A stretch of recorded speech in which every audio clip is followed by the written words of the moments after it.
పార్వతీపురం మన్యం జిల్లా కలెక్టరేట్లో 20 సూత్రాల కార్యక్రమాల అమలుపై చైర్మన్ లంకా దినకర్ సమీక్షా సమావేశం నిర్వహించారు. కేంద్ర పథకాలు, ప్రాజెక్టుల అమలు పురోగతి, మౌలిక సదుపాయాలకు సంబంధించి అంశాలపై జిల్లా కలెక్టర్ శ్యామ్ ప్రసాద్ సమన్వయంతో నిర్వహించిన సమీక్షలో వివిధ శాఖల అధికారులు హాజరయ్యారు. ప్రధాని మోడీ సంకల్పం వికసిత్ భారత్ 2047, సీఎం చంద్రబాబు ధ్యేయం స్వర్ణాంధ్ర 2047 లక్ష్యంతో నిర్వహించే కార్యాచరణ ద్వారానే జిల్లా పరిధిలోని ఇప్పుడున్న సవాళ్లను అధిగమించి విజయవంతంగా శక్తివంతమైన దేశంగా తీర్చిదిద్దేందుకు కంకణబద్ధులు కావాలని లంకా దినకర్ కోరారు. పార్వతీపురం మన్యం జిల్లాను అభివృద్ధి చేసేందుకు అధికారులు సమన్వయంతో పనిచేయాలని సూచించారు.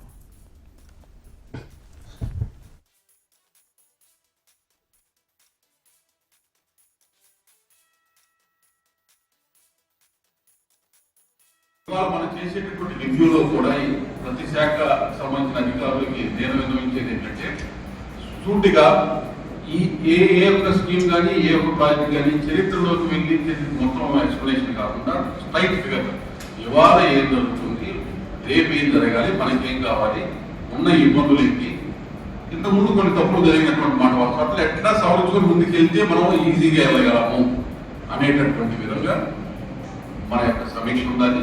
మనందరికీ తెలుసు, ప్రధానమంత్రి నరేంద్ర మోడీ గారు వారి యొక్క సంకల్పం వికసిత భారత్ 2047 నాటికి అభివృద్ధి చెందిన భారతదేశంగా, విశ్వగురువుగా భారతదేశాన్ని తీర్చిదిద్దాలి అనేటటువంటి సంకల్పం. అలాగే ముఖ్యమంత్రి 47 నాటికి దేశంలో అగ్రగామి రాష్ట్రంగా భారతదేశంలో ఆంధ్రప్రదేశ్ని తీర్చిదిద్దాలి అనేటటువంటి వారి యొక్క ధ్యేయం.